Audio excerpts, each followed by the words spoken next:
नमस्कार दोस्तों, मैं प्रिंस सैनी आपका स्वागत करता हूं हमारे चैनल लर्न एंड ग्रो में। आज हम बात करेंगे ट्रांसफॉर्मर के बारे में। उसकी कंस्ट्रक्शन क्या होती है, वर्किंग क्या होती है, एफिशिएंसी क्या होती है, तो सब कुछ ट्रांसफॉर्मर के बारे में डिस्कस करेंगे। अब जैसा कि इसको नाम दिया गया है ट्रांसफॉर्मर, यानी कि ये ट्रांसफॉर्म करने के काम आता है। अब आपको पता है कि जो एसी सप्लाई घरों के अंदर आती है तो वहाँ पर पूरा विलेज या जो कोई भी सेक्टर है वहाँ पर एक ट्रांसफॉर्मर रखा होता है जो एसी को ट्रांसफॉर्म करके हमारे घरों तक पहुँचाता है। तो बहुत दूर तक हम जो है एसी को सप्लाई कर सकते हैं, डिस्ट्रीब्यूट कर सकते हैं। इन्हीं ट्रांसफॉर्मर के कारण जो है हम ये ऐसा कर पाते हैं। तो ट्रांसफॉर्मर करता क्या है? ट्रांसफॉर्मर वो डिवाइस होता है जो कि एसी वोल्टेज को चेंज कर सकता है। एसी वोल्टेज को इंक्रीज या डिक्रीज ये कर सकता है। अब यहाँ पर एक आता है step up transformer. Step up यानी कि ऊपर जाना। तो स्टेप अप का मतलब है कि अगर आप एसी वोल्टेज को इंक्रीज करना चाहते हैं तो वहां पर स्टेप अप ट्रांसफॉर्मर का यूज करते हैं, जो कि काम आता है वोल्टेज को इंक्रीज करने के। दूसरा होता है कि जो प्राइमरी वाइंडिंग्स होती हैं इसके अंदर वो लेस होती हैं सेकेंडरी वाइंडिंग से। अभी हम इसके अंदर देखेंगे कि ये प्राइमरी वाइंडिंग सेकेंडरी वाइंडिंग कहाँ पर लगी होती है, लेकिन जो प्राइमरी वाइंडिंग होती है इसके अंदर वो कम होती हैं सेकेंडरी वाइंडिंग से। सेकेंडरी वाइंडिंग ऐसा कह लीजिए ज़्यादा होती हैं, तभी स्टेप अप कर पाते हैं हम वोल्टेज को। दूसरा हमारे पास टाइप आता है step down transformer. Step down transformer यानी कि नीचे आना एक स्टेप। तो वही एसी वोल्टेज को अगर आप डिक्रीज करना चाहते हैं तो स्टेप डाउन ट्रांसफॉर्मर का यूज कर लेते हैं हम। तो ये डिक्रीज करने के काम आता है वोल्टेज को। और इसके अंदर जो प्राइमरी वाइंडिंग होती हैं वो ज़्यादा होती हैं, जो उसकी टर्न्स होती हैं प्राइमरी वाइंडिंग की। सेकेंडरी वाइंडिंग की जो टर्न है वो कम होती हैं, तभी तो स्टेप डाउन हुआ। यानी कि ये डिपेंड कर रहा है सेकेंडरी वाइंडिंग पे और प्राइमरी वाइंडिंग पे। अगर सेकेंडरी वाइंडिंग ज़्यादा है तो स्टेप अप ट्रांसफॉर्मर, अगर सेकेंडरी वाइंडिंग कम है प्राइमरी से तो स्टेप डाउन ट्रांसफॉर्मर। अब यहाँ पर इसका प्रिंसिपल पहले डिस्कस कर लेते हैं कि किस प्रिंसिपल पे ये काम करता है। ये काम करता है प्रिंसिपल ऑफ म्यूचुअल इंडक्शन के ऊपर। ये क्या है? अब अगर हम क्या करें, जो अमाउंट ऑफ मैग्नेटिक फ्लक्स होता है उसको चेंज करें, किसी कोयल के साथ अगर वो लिंक्ड है उसको चेंज करें, तो हमें पता है वहां क्या होगा, वहां पर ईएमएफ इंड्यूस हो जाती है जो उसके पास वाली कोयल है उसके अंदर। चलिए इसको समझते हैं, इस प्रिंसिपल को समझते हैं। मान लीजिए एक कोयल है हमारे पास, इसको हम बोल देते हैं कि ये हमारे पास प्राइमरी कोयल है, इसको पी से डिनोट कर देते हैं। और हमने प्राइमरी कोयल पे एसी सप्लाई यहाँ पर दे दी। अब एसी सप्लाई जब हमने इसको दी तो यहाँ पर जो है करंट फ्लो करने लगेगा। करंट फ्लो करने लगेगा इसके अंदर से, इन जो कोयल के अंदर से। एक तरह से इंडक्टर हो गया ये, इस तरह की कोयल के साथ बनता है जो। अब यहाँ पर एसी सप्लाई है, यानी कि करंट जो है इस डायरेक्शन में फिर इस डायरेक्शन में, यानी कि ये रिवर्स होता रहेगा एवरी हाफ साइकिल। अब यहाँ पर होगा क्या, इस करंट के बढ़ने से जब आप इसको करंट सप्लाई करेंगे तो यहाँ मैग्नेटिक फील्ड बनेगा इस कोयल के चारों तरफ। तो इस तरह से मैग्नेटिक फील्ड बनेगा। इसी मैग्नेटिक फील्ड के अंदर अगर हम दूसरी कोयल को रख दें, यानी कि ये मैग्नेटिक फील्ड क्या हो रहा है, कम ज़्यादा हो रहा है। क्यों? क्योंकि यहाँ पर पहले तो करंट जब सप्लाई होता है वो मैक्सिमम की तरफ जाता है। यहाँ पर ध्यान दीजिए, जो एसी सप्लाई है उसके अंदर इस तरह से चलता है, इस तरह से। तो यहाँ पर देखें अगर, तो करंट जो है यहाँ पर मैक्सिमम है, तो यहाँ से चलना स्टार्ट हुआ, यानी कि मैग्नेटिक फील्ड जो है ये बढ़ना स्टार्ट हो जाएगा। जो इसका क्षेत्र है, रीजन है, वो बढ़ना स्टार्ट हो जाएगा। फिर ये यहाँ पर जीरो हो जाता है, यानी कि फिर ये खत्म हो जाता है। फिर रिवर्स डायरेक्शन कर लेता है ये अपनी, फिर से वो बढ़ना स्टार्ट होता है और फिर से जीरो होता है। तो इस तरह से यहाँ पर देखें तो ये जो है हमारा जो मैग्नेटिक फील्ड है इस कोयल का, ये बढ़ता है, घटता है, जीरो होता है, रिवर्स होता है। यानी कि नॉर्थ और साउथ पोल यहाँ पर वो भी बदलते रहते हैं जैसे ही रिवर्स होता रहता है। तो ये इस तरह से, अगर हम सेकंड कोयल को यहाँ पर रख दें, ये जो हमने ग्रीन कलर में दिखाई है इसी के फील्ड में रख दें। अब इसके बढ़ने घटने से क्या हो रहा है, यहाँ पर ये मैग्नेटिक फ्लक्स जो लिंक्ड है इसके साथ, तो वो चेंज हो रहा है। इसके चेंज होने से क्या होगा, यहाँ पर जो आउटपुट हमें मिलेगी, यानी कि इसके अंदर क्या होगी, ईएमएफ इंड्यूस हो जाएगी। इसके अंदर अगर हम बात करें तो यहाँ पर हमें मिलेगी आउटपुट। अब हमने किया क्या, इसको तो डायरेक्ट सप्लाई नहीं दी, लेकिन यहाँ पर म्यूचुअल इंडक्शन के कारण इसके अंदर ईएमएफ इंड्यूस हो गई। सप्लाई तो हमने सिर्फ इसको दी है, लेकिन इसके मैग्नेटिक फ्लक्स के कारण जो इसके साथ लिंक था और ये चेंज हो रहा था इसके साथ जो लिंक था मैग्नेटिक फ्लक्स, तो यहाँ पर हमें आउटपुट मिलेगी, यानी कि ईएमएफ इंड्यूस होगी। तो ये इसका प्रिंसिपल है, सिंपल सा। चलिए अब बात कर लेते हैं इसकी कंस्ट्रक्शन की और इसकी वर्किंग की, इसको समझ लेते हैं। ट्रांसफॉर्मर आपने इस तरह की शेप का देखा होगा, ये छोटे फॉर्म में भी आते हैं, जो इंस्ट्रूमेंट्स होते हैं उनमें लगे होते हैं, जो आपने इलेक्ट्रिकल इंस्ट्रूमेंट देखे होंगे। तो ये जो ट्रांसफॉर्मर होता है ये एक्चुअल में सॉफ्ट आयरन कोर का बना होता है, और एक कोर का नहीं, बहुत सारी कोर्स होती हैं, उनको अलग अलग से लैमिनेट किया जाता है और फिर उनको एक साथ यहाँ पर लगाया जाता है। ये लॉसेस से बचने के लिए किया जाता है, ये भी हम पहले लेक्चर्स में डिस्कस कर चुके हैं। तो ये लॉसेस से बचने के लिए इस तरह से किया जाता है, और ये इस तरह की कोर्स होती हैं, असल में एक एक कोर होती है, पतली पतली सॉफ्ट आयरन की कोर, उनको अलग अलग से, जैसे हम देखें इस तरह से अलग अलग से होती हैं, फिर इनको इकट्ठा करके और प्रॉपर लेमिनेट करके इकट्ठा करके फिर इनको लगाया जाता है। और इनको लगाने के बाद यहाँ पर वाइंडिंग्स की जाती हैं। तो जैसे मान लीजिए इस तरह की कोर हो गई, इनको इकट्ठा करेंगे, यहाँ पर लगाएंगे, प्रॉपरली लैमिनेटेड करके एक दूसरे से इनको यहाँ पर लगाया जाता है। लॉसेस को कम करने के लिए सब कुछ किया जाता है, अभी यही समझ लीजिए। और यहाँ पर जो है वाइंडिंग की जाती है, इसको हम प्राइमरी वाइंडिंग बोलते हैं, जो रेड कलर में हमने दिखाई है। यहाँ पर कोर के एक तरफ हमने प्राइमरी वाइंडिंग कर दी, कोर के हम दूसरी तरफ सेकेंडरी वाइंडिंग कर देते हैं। तो यहाँ पर ये हो गई हमारे पास प्राइमरी वाइंडिंग, इसको हम बोलते हैं, ये है प्राइमरी, और यहाँ पर इसको हम बोलते हैं सेकेंडरी वाइंडिंग। तो आपको समझ आया, ये प्राइमरी है, ये सेकेंडरी है। अब स्टेप अप ट्रांसफॉर्मर में क्या होगा, सेकेंडरी वाइंडिंग ये जो होगी टर्न ये ज्यादा होंगी, और स्टेप डाउन में क्या होगा, सेकेंडरी वाइंडिंग कम होंगी प्राइमरी से। ये सारी चीजें यहाँ से क्लियर हो गई होंगी। अब जो हम सप्लाई देते हैं वो कहाँ पर देते हैं, प्राइमरी वाइंडिंग पर देते हैं, यानी कि जो एसी सप्लाई है हम प्राइमरी पर देंगे। इसके कारण से अब यहाँ पर जो मैग्नेटिक फ्लक्स जो यहाँ पर प्रोड्यूस होगा, जो इसके साथ लिंक करेगा, इस कोर के कारण से, अब ये कोर क्यों प्रोवाइड की गई इन दोनों के बीच में, ताकि ज्यादा से ज्यादा जो स्ट्रेंथ है मैग्नेटिक फ्लक्स की इससे लिंक कर सके। तो यहाँ पर क्या होगा, जब यहाँ पर मैग्नेटिक जो फ्लक्स जो इसके साथ लिंक करेगा इस कोर के थ्रू, इस तरह से पैसेज एक रास्ता मिल जाएगा उसको, और इसके थ्रू वो लिंक करेगा और यहाँ पर चेंज होता रहेगा। यानी कि हमने प्रॉपर यूज किया इसका, इस कोर के थ्रू, इस पूरे फ्लक्स का, और यहाँ पर हमें अब आउटपुट मिल जाएगी, यहाँ पर आउटपुट मिल जाएगी। क्यों, क्योंकि यहाँ पर क्या होगा, यहाँ पर जो ईएमएफ है वो इंड्यूस हो जाएगी म्यूचुअल इंडक्शन के कारण।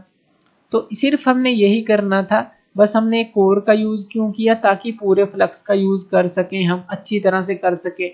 जितना यहाँ पर जो फ्लक्स प्रोड्यूस हो रहा है इस एसी सप्लाई के कारण, उसी का पूरा यूज कर सकें, ज्यादा से ज्यादा यूज कर सकें, और हमें आउटपुट जो है अच्छी मिले। तो इस तरह से एक बेसिक जो फंडामेंटल है ट्रांसफॉर्मर का यही होता है। तो इस तरह से ये काम करता है। इतना क्लियर है कि म्यूचुअल इंडक्शन किस तरह से होता है, कोर हमने क्यों यूज की, प्राइमरी पे हमने एसी सप्लाई दी, सेकेंडरी पे हमें आउटपुट मिली। स्टेप अप क्या है, स्टेप डाउन ट्रांसफॉर्मर क्या है। चलिए अब इसकी कुछ थ्योरी जान लेते हैं, उस थ्योरी से हमें और ज्यादा क्लियर हो जाएगी काफी चीजें। यहाँ पर हम मान लेते हैं कि जो अल्टरनेटिंग ईएमएफ है, जो एसी सप्लाई हमने दी है, तो वो क्या है हमारे पास, ई नॉट साइन ओमेगा टी। ये भी हमने देखा था कि अप्लाइड जो ईएमएफ है हम इतनी लेते हैं, इसके बराबर। अब हम क्या कर रहे हैं, एक कोयल से उसको पास कर रहे हैं इस तरह से, यानी कि इसको हम दे रहे हैं एसी सप्लाई। अगर हम प्राइमरी वाइंडिंग इसको माने, ये प्राइमरी वाइंडिंग माने, तो हम इसको दे रहे हैं सप्लाई। अब ये तो एक तरह से इंडक्टर की तरह से काम कर रहा है, जिसके अंदर हमने सॉफ्ट कोर डाली हुई है। अब वहां पर क्या होता है, जो करंट है, इंडक्टर के केस में प्योर इंडक्टर की बात कर रहे हैं, करंट जो है, जो अप्लाइड ईएमएफ है उससे लैग करता है। यानी कि ये क्या होता है हमारा, कितना लैग करता है, 90 degree, omega T minus pi by 2। तो ये प्योर इंडक्टर के केस में करंट होता है। और ईएमएफ और करंट के बीच में देखें तो ये जो पाई बाई 2 है 90 डिग्री लैग करता है इस अप्लाइड ईएमएफ से, ये भी हमने पहले डिस्कस किया था। और जो पावर फैक्टर था, यहाँ पर बेसिक यहाँ पर यूज होंगे थोड़े, पावर फैक्टर क्या था हमारे पास, cos फाई, यही था cos फाई। तो यहाँ पर अगर हम फाई को, अब ये 90 डिग्री लैग करता है, अगर हम फाई को यहाँ पर 90 डिग्री ले लें तो cos फाई क्या आ जाएगा, यानी कि cos 90 डिग्री क्या आता है, 0 आ जाता है। cos 90 की वैल्यू 0 आ गई, यानी कि जो पावर फैक्टर है वो 0 हो जाता है। इसका मतलब क्या है, इसका मतलब है कि कोई भी जो पावर डिसिपेट हो रही है प्राइमरी में वो नहीं हो रही, यानी कि जो पावर डिसिपेशन है, यानी कि पावर का लॉस कह लें, जो पावर डिसिपेशन कह लें, वो प्राइमरी के अंदर बात कर रहे हैं अभी, वो 0 है, यानी कि यहाँ पर कोई लॉस नहीं हो रहा। क्यों, क्योंकि हमने ये केस लिया एक तरह से प्योर इंडक्टर का। प्योर इंडक्टर के अंदर हमने ये भी देखा था कि फाई को 90 लेते हैं हम, क्योंकि वो जो है इन दोनों के बीच में जो एंगल है 90 डिग्री का होता है, तो वोल्टेज और करंट के बीच में, ये हमने पहले भी डिस्कस किया था। तो यहाँ पर पावर डिसिपेशन 0 आ गई अगर हम प्योर इंडक्टर का केस ले रहे हैं इस तरह से। अब यहाँ पर होता क्या है कि जो हमने यहाँ पर करंट सप्लाई किया है उसके कारण से मैग्नेटिक फील्ड जनरेट होता है, हमें पता है। और जो एक कोर के थ्रू हमने देखा था, एक कोर यहाँ पर लगी होती है, एक कोर के थ्रू सेकेंडरी वाइंडिंग तक पहुंचता है।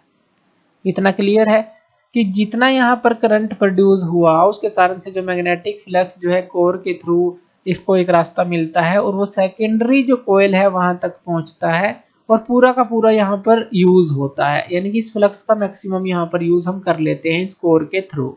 और अगर यहाँ पर पावर डिसिपेशन 0 है, यानी कि यहाँ पावर जो है कोई डिसिपेट हो ही नहीं रही, तो हम ये मान रहे हैं, एक प्योर इंडक्टर का केस मान रहे हैं, पूरा फ्लक्स हम यहाँ पर यूज कर पा रहे हैं, तो यहाँ पर हमें इंड्यूस्ड ईएमएफ मिलेगी, यानी कि यहाँ पर आउटपुट मिलेगी। और यहाँ पर अब अगर हम पर टर्न की बात करें, पर टर्न मतलब जैसे प्राइमरी वाइंडिंग के अंदर मान लीजिए 5 टर्न है, 10 टर्न है, कुछ भी है, तो हम सिर्फ बात करेंगे एक टर्न की, पर टर्न, चाहे वो प्राइमरी वाइंडिंग हो चाहे वो सेकेंडरी वाइंडिंग हो। तो अगर हम पर टर्न की बात करें इसके अंदर, दोनों के अंदर जो इंड्यूस्ड ईएमएफ होगी पर टर्न, वो प्राइमरी में हो चाहे सेकेंडरी में हो, वो सेम होगी। एक टर्न की बात कर रहे हैं, इसकी और इसकी, तभी तो स्टेप अप और स्टेप डाउन ट्रांसफॉर्मर बनेगा। यानी कि अगर यहाँ पर टर्न हम ज्यादा लेंगे तभी जो है यहाँ पर वोल्टेज ज्यादा मिलेगी, यहाँ पर टर्न कम लेंगे सेकेंडरी में तभी तो यहाँ पर वोल्टेज कम मिलेगी। यानी कि अगर पर टर्न की बात करें तो जो ईएमएफ इंड्यूस है यहाँ पर वो सेम होगी। इतना क्लियर है। तो चलिए यहाँ पर अब कुछ चीजें हम यहाँ पर मान लेते हैं, कुछ चीजों को जान लेते हैं। अगर ईपी हम लेते हैं voltage across the primary coil, ES लेते हैं voltage across the secondary coil जो कि वहां पर इंड्यूस हो रही है, एनपी ले लेते हैं total number of turns in primary coil, और एनएस ले लेते हैं total number of turns in secondary coil. तो यहाँ पर जैसा कि हमने पर टर्न देखा तो वो क्या होगा, यहाँ पर EP बाई NP लिख सकते हैं। ये इक्वल टू किसके होगा, ES बाई NS, यानी कि पर टर्न की बात कर रहे हैं। तो जो ये वोल्टेज है अक्रॉस प्राइमरी कोयल उसको डिवाइड कर देंगे, जो टोटल नंबर ऑफ टर्न्स है प्राइमरी कोयल में वो किसके बराबर होनी चाहिए, जो voltage across the secondary coil है डिवाइड में टोटल नंबर ऑफ जो सेकेंडरी कोयल है, टोटल नंबर ऑफ टर्न्स जो हैं, तो ये इसके बराबर होना चाहिए। तो यहाँ से ये हमें रिलेशन मिल जाता है जो अभी हमने समझा कि ईएमएफ जो है पर टर्न सेम होगी, तो ये जो रेशो है ये सेम होगा। और यहाँ से अगर हम इस ES की वैल्यू को निकालें, यानी कि जो वोल्टेज अक्रॉस सेकेंडरी कोयल है इसको निकालें, तो ये क्या होगी हमारे पास, NS उस तरफ मल्टीप्लाई हो जाएगा, यानी कि EP NS यहाँ पर आ जाएगा डिवाइड में NP आ जाएगा। तो ये हमारे पास रिलेशन आ जाता है।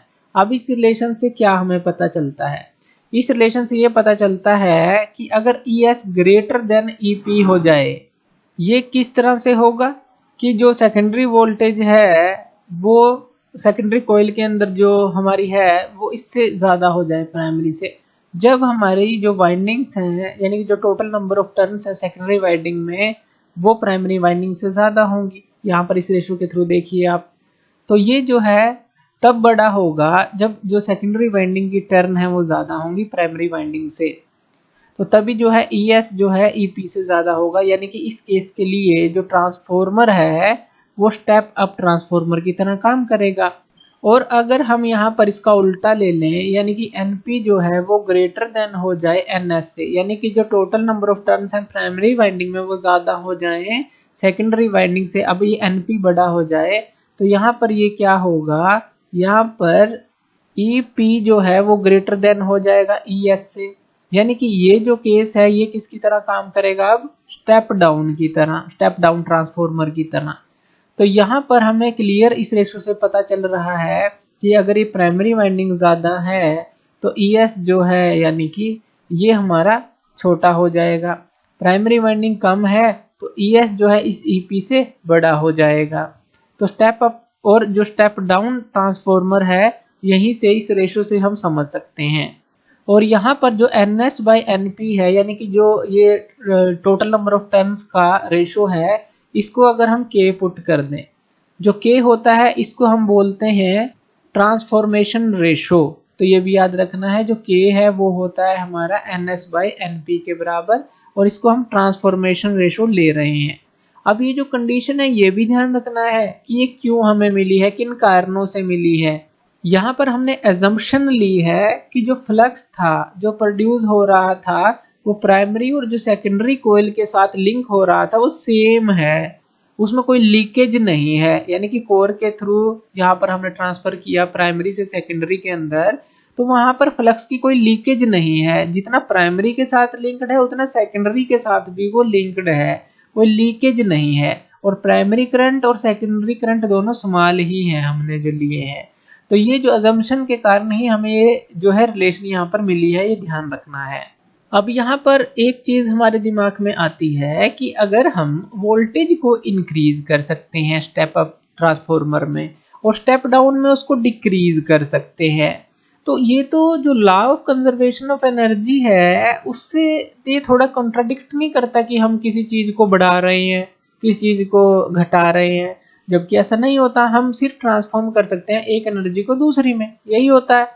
तो यहाँ ऐसा किस तरह से हम कर पा रहे हैं कि एक ही एनर्जी को हम बढ़ा भी रहे हैं और घटा भी रहे हैं बिना किसी ट्रांसफॉर्मेशन के।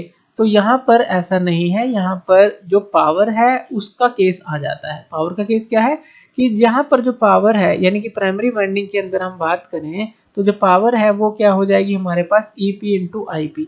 पावर क्या होती है, वोल्टेज इंटू करंट, वही तो हमने यहाँ पर लिखा EP into IP, E into I लिखा और P यहाँ पर लिख दिया कि प्राइमरी के लिए। तो जो सेकेंडरी के अंदर होगी जो पावर है, यहाँ पर P1 लिख लेते हैं, यहाँ P2, तो वो जो होती है हमारी ES इंटू IS। तो यानी कि पावर जो है वो बराबर रहती है। पावर बराबर रहने का क्या मतलब है कि जो EP IP होगा, प्राइमरी जो ये हमारे पास वाइंडिंग है इसकी पावर जो है वो ES IS यानी कि सेकेंडरी जो वाइंडिंग की पावर है उसके बराबर रहती है। इसका मतलब क्या है, इसका मतलब ये है, जैसे मान लीजिए एक साधारण सा एग्जांपल ले लीजिए, आप V इंटू I ले लीजिए, वोल्टेज 1 ले लीजिए, और इसी तरह से कोई दूसरी ले लीजिए इक्वल टू। अब यहाँ पर देखिए, मान लीजिए वोल्टेज की वैल्यू आप 50 लिख लें, एज एन एग्जांपल ले रहे हैं बस, और I1 की वैल्यू आप 2 लिख लें, तो ये कितना हो गया 100। तो यहाँ पर आपने क्या किया, यहाँ पर वोल्टेज की वैल्यू 2 लिख ली, I2 की वैल्यू 50 कर दी, तो यहाँ पर भी कितना हुआ 100। यानी कि पावर जो है P1 वो P2 के बराबर तो रही, लेकिन यहाँ पर वोल्टेज 50 थी लेकिन करंट डाउन आ गया, 2 पर आ गया। यहाँ पर वोल्टेज 2 थी, करंट इंक्रीज हो गया, 50 पे चला गया। तो हो क्या रहा है, अगर आप वोल्टेज को इंक्रीज करते हैं तो करंट डाउन आ जाता है, करंट डिक्रीज हो जाता है, और अगर आप वोल्टेज को डाउन करते हैं तो करंट जो है इंक्रीज हो जाता है। वोल्टेज को इंक्रीज करेंगे करंट डाउन, वोल्टेज को डिक्रीज करेंगे करंट अप, यानी कि पावर जो है वो सेम रहती है। तो यहाँ पर law of conservation of energy के अकॉर्डिंग जो पावर है वो तो सेम रहेगी, यानी कि यहाँ पर हो क्या रहा है, एक चीज का यहाँ पर हम एक को बढ़ा रहे हैं तो दूसरी यहाँ पर घट रही है। तो यहाँ से ये भी क्लियरिफाई हो जाता है कि ये किस तरह से होता है। अब अगर हम यहाँ से इस करंट की वैल्यू को निकालें, जो सेकेंडरी जो वाइंडिंग के अंदर करंट है, तो इस करंट की वैल्यू को निकालें तो ये क्या आ जाएगी हमारे पास, EP, ये ES यहाँ पर चला जाएगा, EP by ES into IP ये आ जाएगा। और यहाँ पर देखिए जो EP बाई ES है, EP बाई ES इस रिलेशन से देखें, ES को यहाँ पर ले आए तो ये क्या आ जाएगा, NP बाई NS। तो यहाँ पर हम इसको ये भी लिख सकते हैं, NP बाई NS लिख सकते हैं, इंटू क्या आ गया IP, यही है। और यहाँ पर देखिए जो NS/NP है वो K के बराबर है, तो ये जो है NP/NS है, ये NS/NP है, तो यहाँ पर ये क्या आ गया हमारे पास IP/K के बराबर आ गया। यानी कि जो सेकेंडरी करंट है वो किसके बराबर आया, IP बाय जो ट्रांसफॉर्मेशन रेशो था K, ये रिलेशन हमें यहाँ पर मिली। तो ये रिलेशन हमें मिली। अब यहाँ पर देखिए इस रिलेशन से भी देखिए, इसको भी समझते हैं कि हमने यहाँ पर देखा कि करंट जो है डाउन हो जाता है या इंक्रीज हो जाता है वोल्टेज के बढ़ाने घटाने से, ऐसा क्यों होता है। अब यहाँ पर देखिए जो ES है यहाँ पर रेशो में है, यानी कि EP के नीचे है। अब स्टेप अप ट्रांसफॉर्मर के लिए बात करते हैं, ध्यान दीजिएगा। स्टेप अप के लिए, स्टेप अप के लिए क्या होता है, जो सेकेंडरी वाइंडिंग है उनकी जो वोल्टेज है वो ज्यादा होती है।